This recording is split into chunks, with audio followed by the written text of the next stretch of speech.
जो सबसे खतरनाक आपके प्लान होते हैं कभी कभी वो उल्टे पड़ जाते हैं। इनका कहना है कि मैंने डोनाल्ड ट्रंप को कन्विंस कर लिया है अबाउट अ 2 स्टेट सोल्यूशन। वहां पर नेतन्याहू कन्विंस होकर मान नहीं रहा और नेतन्याहू किसी की सुनता भी नहीं है। हाँ, नेतन्याहू जनरली मलाई लगा के रखता है डोनाल्ड ट्रंप की। रूस के खिलाफ जो कार्रवाई कर रहे हैं वो एक अलग लेवल की चल रही है और इससे जंग बढ़ेगी रशिया और यूक्रेन की। इन लोगों ने क्या करा कि रूस के 500 अरब से एग्जैक्ट वैल्यू मुझे नहीं पता, लेकिन more than $500 billion of Russian assets in भाइयों ने क्या करे, फ्रीज कर दिए। सिमिलरली इन लोगों ने वादा करा होगा रशियंस को कि तुम्हारा पैसा हम सलामत रखेंगे। अब ये लोग खुद कह रहे हैं कि तुम्हारा पैसा हम लेके किसी और को दे देंगे। शांति तभी तक होगी जब तीसरी ताकत वहां पे होगी और फिजिकली दोनों साइड्स को रोकी रहेगी। लेटेस्ट पाकिस्तान का जो पापा है, पापा बताएंगे कि क्या करना है, हमें नफरत करने की, मोहब्बत करनी, बस पाकिस्तान वेट कर रहा है। बाकी सब जो है इधर, दीज पीपल हेट इजराइल। मैं आपको शुद्ध देसी सरलीकरण करके ये बात बता रहा हूं कि अब पोजीशन ऐसी हो गई, या तो ये जिंदा रहेगा या हम जिंदा रहेंगे। देखिए ये जितने भी है ना, all of them are dictators. क्या हमारा पैसा अगर बाहर हमारी कोई इन्वेस्टमेंट है या कहीं पे पड़ा हुआ है कहीं पे, क्या वो खतरे में है? सोचने वाली बात है।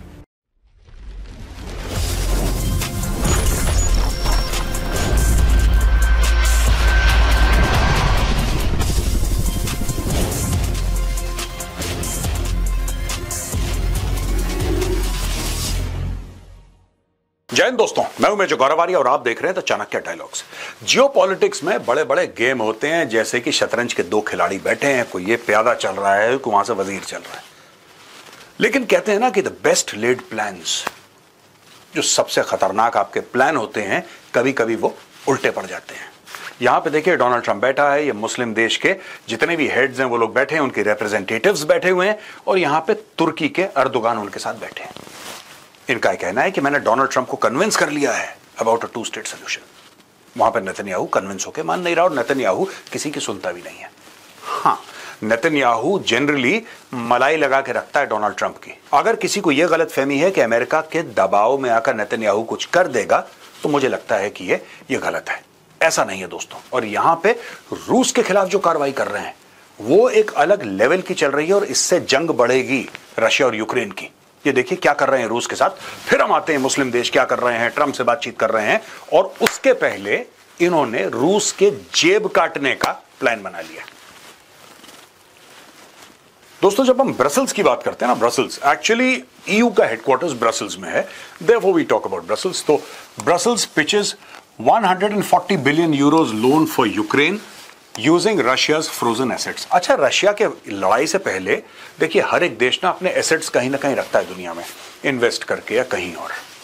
जब रूस ने हमला किया यूक्रेन पे, मैं बात कर रहा हूं 24 फरवरी 2022 की, तो इन लोगों ने बाद में क्या करा कि रशिया के एसेट्स को फ्रीज कर दिया।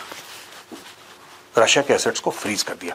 दोस्तों इसके पीछे बहुत लंबी कहानी है और आज मैं कोशिश करूंगा इस कहानी को समझाने की सिंपल वर्ड्स में कि है क्या। देखिए रशिया का पैसा बाहर पड़ा है, रशिया का पैसा बाहर पड़ा है, या रशिया का सोना बाहर पड़ा है, या भारत का सोना बाहर पड़ा है, या भारत के या चाइना के किसी भी देश का कुछ सामान बाहर पड़ा है, कुछ असेट्स बाहर पड़े हैं।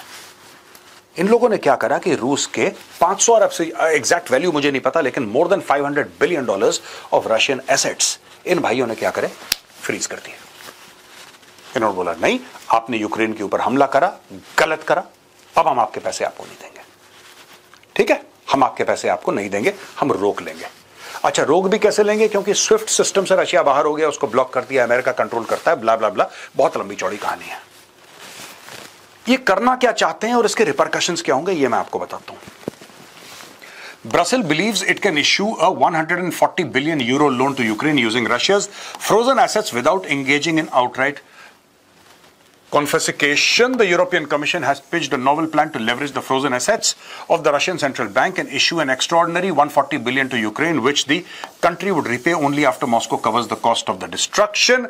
The proposal for a so-called reparations loan was first previewed by Ursula von der Leyen earlier this month during the State of the EU speech as a way to continue assistance to Kyiv without further burdening cash-strapped member states. सीधी बात है, अब ये लोग थक गए हैं Ukraine को पैसा देते देते, क्योंकि आप एक लेवल तक पैसा देंगे ना, अनलिमिटेड चेक तो काटेंगे नहीं। वहां पे डोनाल्ड ट्रंप ने अपना हाथ हल्का सा पीछे खींच लिया। एक दिन डोनाल्ड ट्रंप ज़ेलेंस्की को गाली देता है, अगले दिन उसके गले पे हाथ रखता है, तीसरे दिन फिर गाली देता है, चौथे दिन कहता है ये मेरा छोटा भाई है, पांचवें दिन उसको लात मारता है। तो वो जो है वो जिसको कहते हैं ना कि सीसॉ की तरह ऐसे घूम रहा है वो बेचारा, सीसॉ नहीं तो ऊपर नीचे जाता ना सीसॉ, तो वो इस तरीके से घूम रहा है। वो ज़ेलेंस्की परेशान है। अच्छा, यूरोपियन देश ज़ेलेंस्की को पैसा दे रहे थे, अब उनको एक और दूध देने वाली गाय मिल गई और वो है रशिया के फ्रोजन एसेट्स जो कि बाहर पड़े हैं। तो उसमें बोला कि साहब ये फ्रोजन एसेट्स हैं, इसमें से हम लोग इतना निकाल लेते हैं। और ये जो बात कर रहे हैं ना 140 बिलियन की, ये यूरोज हैं भाई, ये डॉलर नहीं है, ये यूरोज हैं। तो ये कह रहे हैं कि इतने हम यूरो दे देंगे यूक्रेन को, तब तक यूक्रेन का काम चलेगा, फिर देख लेंगे। राइट, ये इनका प्लान है। कहते हैं रशिया की लड़ाई है and it is Russia that should pay. The commission president said it should not only be European taxpayers who bear the brunt. सीधी बात है, अब खर्चा जो है पिंच होने लग गया है। डोनाल्ड ट्रंप ने वो पैसे नहीं दिए जो पहले जो बाइडेन देता था। डोनाल्ड ट्रंप कहता है कि ये मेरी लड़ाई है नहीं। डोनाल्ड ट्रंप को सिर्फ नोबेल प्राइज चाहिए, किसी तरीके से लड़ाई बंद करे, नोबेल प्राइज मिले, अपनी जेब में डाले, थैंक यू टाटा, उसको 2 रुपए का फर्क नहीं पड़ता। जो भारत को और सबको चूरन खिलाता रहता ना कि तुम लोग तेल खरीद रहे हो, तेल खरीद रहे हो, ही डजंट केयर। मुंह पे बोल चुका है उसका एनर्जी सेक्रेटरी कि हमसे तेल खरीद लो, सिंपल सी बात है, हमसे तेल खरीद लो। राइट। अब दोस्तों, अब ये जो है as agreed by the EU leaders, the assets would remain frozen until 2 conditions are met. Russia ceases its war of aggression. Russia compensates Ukraine for the damages caused. यानी कि बेसिकली क्या है कि रूस का पैसा बाहर फंसा हुआ है यूरोप में, उस पैसे से ये लोग 140 अरब यूरो लेके यूक्रेन को दे देंगे और जब रूस पैसे वापस देगा यूक्रेन को तो वो फिर ये लोग यहां पे इसको बराबर कर देंगे। अब रूस क्यों देगा पैसे वापस? रूस क्यों देगा पैसे वापस? दोस्तों आप ये सोचिए ना, रूस ने तो अटैक करा है। एक बात बताइए, अमेरिका ने इराक को बर्बाद कर दिया, अमेरिका ने लीबिया को बर्बाद कर दिया, अमेरिका ने अफगानिस्तान को बर्बाद कर दिया, अमेरिका देगा पैसे? अच्छा, अमेरिका के साथ ये कंट्रीज भी गई थी, नेटो फोर्सेस भी गई थी, कनाडा भी गया था, यूके भी गया था, इन लोगों ने दिया? इन लोगों ने तो मुल्क के मुल्क तबाह कर दिए यार। आप सोचिए, 9/11 के बाद इन्होंने इराक पे अटैक करा, 9/11 हुआ, 19 में से 15 सऊदी अरब के लोग, 19 में से 15 सऊदी अरब के लोग, सऊदी अरब को कुछ नहीं कहा क्योंकि सऊदी अरब इनका घनिष्ठ मित्र, क्लोज फ्रेंड। इराक को निपटा दिया। सद्दाम हुसैन इराक में बैठा, उस बेचारे को यह भी नहीं पता कि 9/11 के अटैक हुए, उसको नहीं पता। उसने जब टीवी खोली तब उसको पता लगा कि वहां पे हमला हो गया, और 9/11 के चक्कर में कि वेपन्स ऑफ मास डिस्ट्रक्शन है उसको निपटा दिया बेचारे को, और उसका मुल्क बर्बाद कर दिया, तबाह कर दिया उसका। कितने हजारों लाखों लोग मारे गए पता नहीं। The entire country went up in flames. Is America going to pay anything to the Iraqis? ये reparations की बात करते हैं, ठीक है, हम इतना जुर्माना भरना चाहिए, आप भरो जुर्माना, नहीं करेंगे ये लोग। देखिए, जब इनके ऊपर बात आती है तब ये नहीं करते, किसी और का होता है तब उससे पैसे छीनने के चक्कर में। अब ये कह रहे हैं कि रूस के पैसे से हम इतना निकालेंगे और इतना हम यूक्रेन को दे देंगे। अच्छा, it centers on Euroclear, a Brussels-based central securities depository that guards the vast majority of the Russian assets immobilized as per the sanctions. The assets, which were initially held as bonds, have gradually turned into a cash pot worth 176 billion euros, with an additional 10 billion expected in the coming years. Russia has a claim for this account on Euroclear. The document states, under the plan, Euroclear would transfer the cash to the Commission, and the Commission would then use it to issue a zero-interest loan to Ukraine. At the same time, the Commission would enter into a tailored debt contract with Euroclear, which Euroclear would be compelled to invest to recoup the transferred cash. The total amount of the loan would be 185 billion. But 45 billion would be used to back an already existing G7 credit based on the windfall profits of the assets. Since the cash would be transferred, the windfall profits would cease to be generated. Reparations of loans. ये देखो साहब, ये 140 अरब है, ये पूरा गोल इन्होंने घुमैया करके बता दिया कि कैसे कैसे। अच्छा, ये इनका पैसा है नहीं, रशिया के और भी, सिर्फ ये नहीं है, रशिया के बाहर और एसेट्स हैं। ये तो सिर्फ यूरोप वाली बात है, ये सिर्फ यूरोप वाली बात है जो यूरो क्लियर कर रहा है। रशिया के लोगों का ऐसा कहना है, जो मैंने पढ़ा है आर्टिकल्स में, it is close to $500 billion.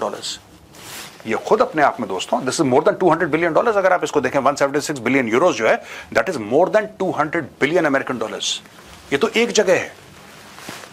अच्छा, इससे ना 2-3 चीजें होती हैं।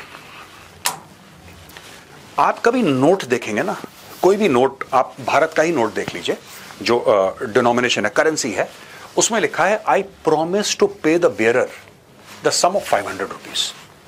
यानी कि मैं वचन देता हूं कि जिसके पास भी ये नोट होगा मैं उसको 500 रुपए दे दूंगा या 500 रुपए का वर्थ दे दूंगा। अब आप एक बात सोचिए, उस अपने आप में उस कागज की क्या कीमत है? अपने आप में उस कागज की क्या कीमत है? कीमत उस कागज की नहीं है जो नोट आपकी जेब में है, कीमत उस प्रॉमिस की है जो उसके ऊपर लिखा है, I promise to pay the bearer the sum of 500 rupees. आप इससे रिलेट करिए मैं क्या कहना चाह रहा हूं। मैं ये कह रहा हूं कि अगर आज की तारीख में आप ऐसा रशिया के साथ कर सकते हैं, क्योंकि रशिया ने हमला करा, जो कि गलत करा, रशिया को नहीं करना चाहिए था, चाहे रशिया के कितने भी सॉलिड रीजंस थे। I think it is wrong to invade another country. My support for Russia is something else, but I think this invasion should not be done at least in the 21st century. ये सब नहीं करना चाहिए। America करता है तब भी हमने उसको कंडेम करा। जो करता है गलत करता है यार। You can't just go ahead and occupy somebody's land and stuff like that. Having said that, this is also a criminal offense. ये एक स्टेट का सॉवरेन पैसा है, आपने उसको चोरी कर लिया, ठीक है। अब एक बात बताइए, कल अगर लड़ाई हो जाती है और भारत ने भी ऐसा कहीं अपना पैसा डाल रखा है, आपको पता है थोड़े समय पहले भारत यूके से अपना सोना वापस लेकर आया था। भारत यूके से अपना सोना वापस लेकर आया था। मानिए भारत की तुर्की से लड़ाई हो जाए, तुर्की से लड़ाई हो जाए, Turkey is part of Europe, ठीक है ना, Turkey is also part of NATO. अगर भारत की तुर्की से तू मैं हो जाए या कुछ ऐसी लड़ाई हो जाए जो कि नहीं होगी, लेकिन एक वियर्ड एग्जांपल आपको दे रहा हूं, एक hypothetical case. Being a member of NATO, कल इंग्लैंड बोले कि नहीं, इंडिया का जो गोल्ड है हम इसको जब्त कर रहे हैं, हम नहीं देंगे। मैं वही कह रहा हूं, मैं कहना यह चाहता हूं कि वो जो 500 रुपए का नोट है उसकी वैल्यू ये है कि रिजर्व बैंक ऑफ इंडिया का जो गवर्नर है उसके सिग्नेचर है, वो गारंटी करता है कि ये 500 रुपए का नोट जो एक्चुअली करीब 3-4-5 रुपए का ही है वो, क्योंकि उसमें जो छपाई की कॉस्ट है, ये जो पेपर की कॉस्ट है वही तो है, और क्या है उसमें। लेकिन वो कागज के अंदर साइन है गवर्नर रिजर्व बैंक के, वो कहता है promise to pay the bearer. ये देखिए, ये जब डाला था इनको भी प्रॉमिस थी और इनका पैसा इन्होंने चोरी कर लिया। ये कह रहे हैं कि क्योंकि तुमने, आप किसी पर भी हमला करो ना करो, you can't stop somebody's money, क्योंकि आपने सैंक्शन लगा दिया। अगर ऐसी बात है तो इन्होंने, जब अमेरिका ने अटैक करा था अफगानिस्तान इराक के ऊपर, अमेरिका का पैसा क्यों नहीं रोका? अगर रूस गलत है तो अमेरिका भी गलत है, राइट? अफगानिस्तान का कोई लेना देना नहीं 9/11 से, कोई लेना देना नहीं, इराक का कोई लेना देना नहीं, लीबिया का कोई लेना देना नहीं। क्यों करा आपने अटैक? क्या अमेरिका का पैसा रोका?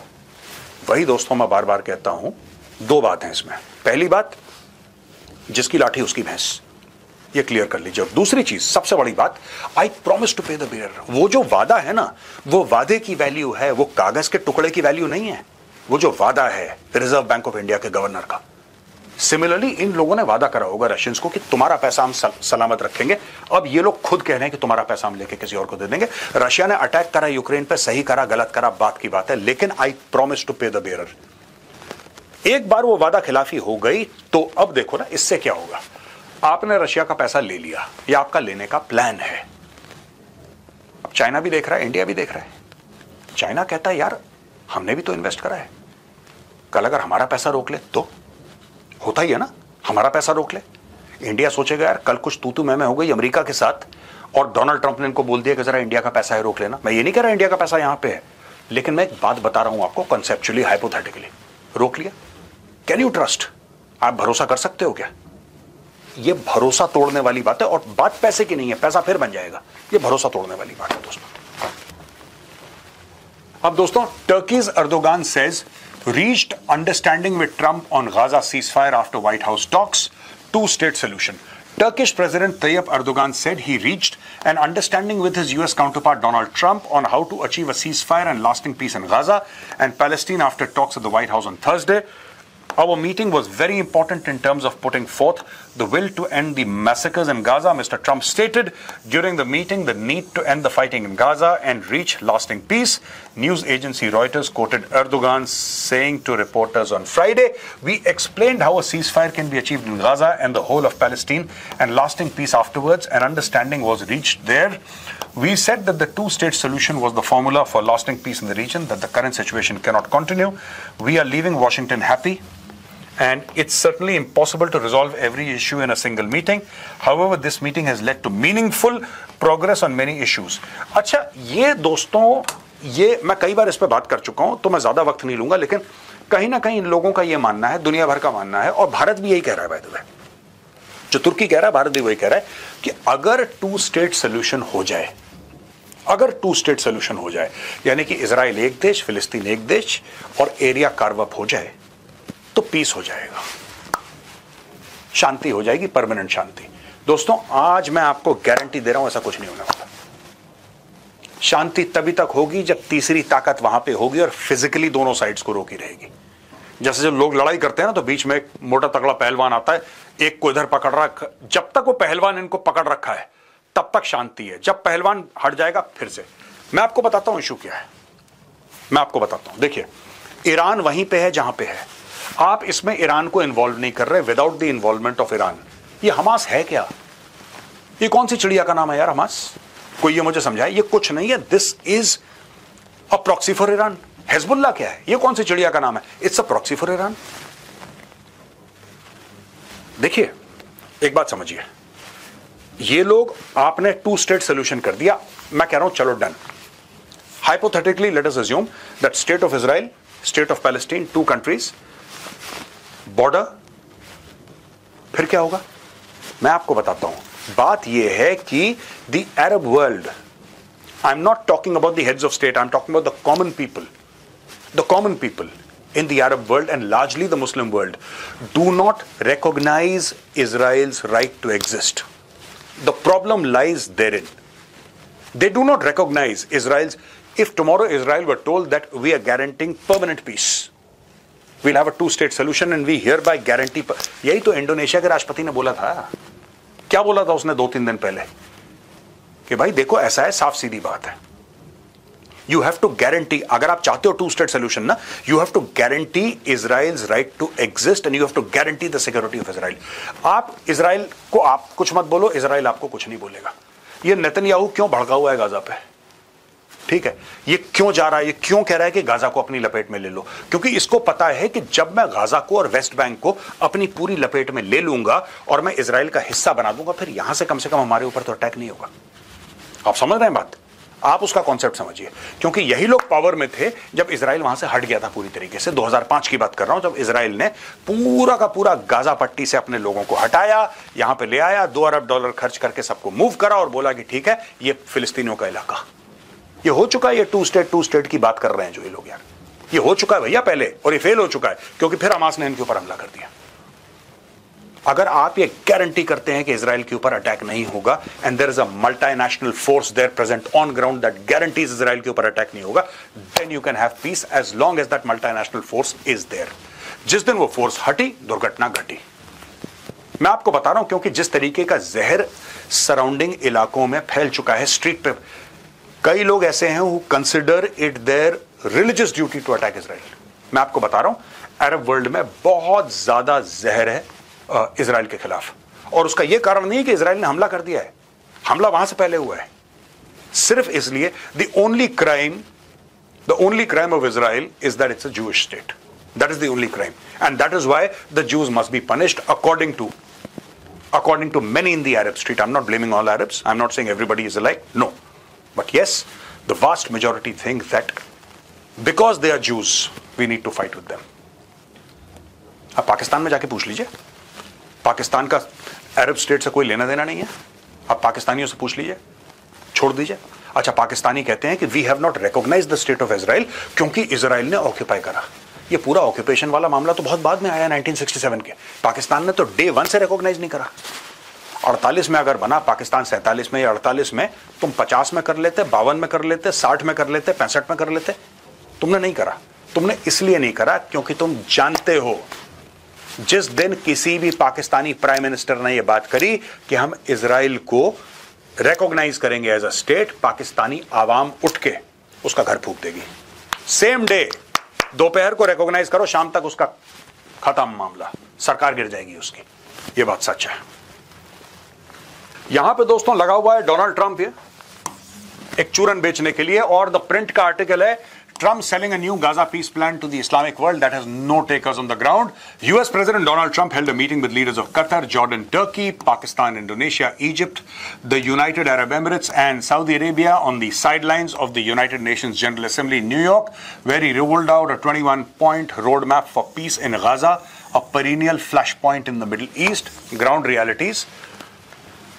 अब ये देखिए, ये कहता है कि Israel's recent strike in Doha to eliminate Hamas leadership has hardened position. अब क्या हुआ है कि ये एक डोनाल्ड ट्रंप एक सोल्यूशन बेच रहा है, ठीक है। वहां पे इजराइल ने दोहा पे हमला कर दिया, जबरदस्त हमला कर दिया हमास के पीछे पीछे जाके, और इसने ना कंडेम करा, इसने रोकने की कोशिश नहीं करी। अब ये जितने भी लोग बैठे हैं यहां पे, ये और ये, ठीक है, सब लोग जो हैं ये एंटी इजराइल हो गए। सिर्फ पाकिस्तान है ये वेट कर रहा है कि ये जो है लेटेस्ट पाकिस्तान का जो पापा है, पापा बताएंगे कि क्या करना है, हमें नफरत करने की, मोहब्बत करनी, बस पाकिस्तान वेट कर रहा है। बाकी सब जो है इधर, these people hate Israel, right. Now the government has now officially reviewed the controversial E1 project, yet another settlement plan.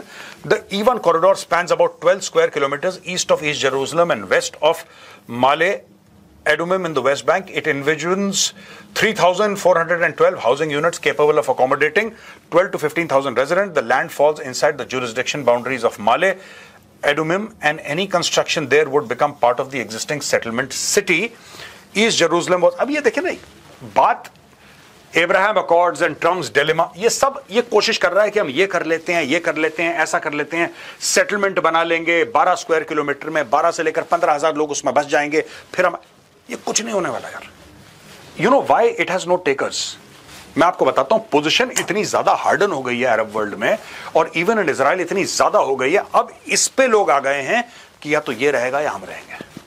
मैं आपको बता रहा हूं, मैं आपको शुद्ध देसी सरलीकरण करके ये बात बता रहा हूं कि अब पोजीशन ऐसी हो गई, या तो ये जिंदा रहेगा या हम जिंदा रहेंगे। इस लेवल पे बात आ गई है। ये ट्रंप पता नहीं कौन सी ख्वाबों की दुनिया में ये चूरन बेच रहा है पब्लिक को कि ये कर दो, ये कर दो। इन देखिए, ये जितने भी है ना, all of them are dictators. ये जो मुस्लिम कंट्रीज है, मैं आपको बताता हूं, all of them are dictators और दे रिप्रेजेंट डिक्टेटर्स। ये क्योंकि ये लोगों की मर्जी से ऊपर नहीं बैठे, लोगों की मर्जी से ये लोग कुर्सी पे नहीं हैं, ये ताकत से हैं कुर्सी के ऊपर। इनको हर समय डर लगता है कि कुछ ऐसा हो जाएगा जिसकी वजह से तख्ता पलट हो जाए। इनको दूसरी अरब स्प्रिंग से बड़ा डर है। और एर्दोगान भी, he might have won the elections, by the way, let me tell you, he is no less than a dictator. He might have won the elections, he is no less than a dictator. They will never permit, यार कभी नहीं permit. ये देखिए, आज की तारीख में जो फिलिस्तीन के लिए इतना दिल दुख रहा है ना मुस्लिम देशों का, इवन पाकिस्तान जहां पे सबसे ज्यादा गैस बैग्स हैं पूरी दुनिया में, पर स्क्वायर किलोमीटर गैस बैग्स जो हैं मैक्सिमम पाकिस्तान में, जो हवा छोड़ते हैं गरम गरम, राइट। पाकिस्तान ने तक प्रो फिलिस्तीनी प्रोटेस्ट अलाउ नहीं करे। जिन्होंने करा था उनको पकड़ के जेल में डाल दिया, उनके ऊपर केस हैं, FIR हैं आज की तारीख में। क्यों नहीं अलाउ करते? आपका दिल गाजा के लिए धड़कता है, आपका दिल फिलिस्तीनियों के लिए धड़कता है। आप एक झंडा लेके पीस मार्च, सऊदी अरब में एक बंदा पहुंच गया एयरपोर्ट में, वो कैफिया नहीं होता चेक स्कार्फ लेके, वो बंदा पहुंच गया, पुलिस उसको उठा के ले गई। भाई कोई हज पहुंच गया, वो पाकिस्तानी था, उसके अंदर बड़ा दिल के अंदर गाजा गाजा गाजा धड़क रहा था, वो हज के ले गया, उसने वो स्कार्फ पहना पाकिस्तानी ने, हज के दौरान जो रसूमात होती हैं वहां पे मुसलमानों की, उसके अंदर वो ऊपर से ऐसा पहना हुआ था।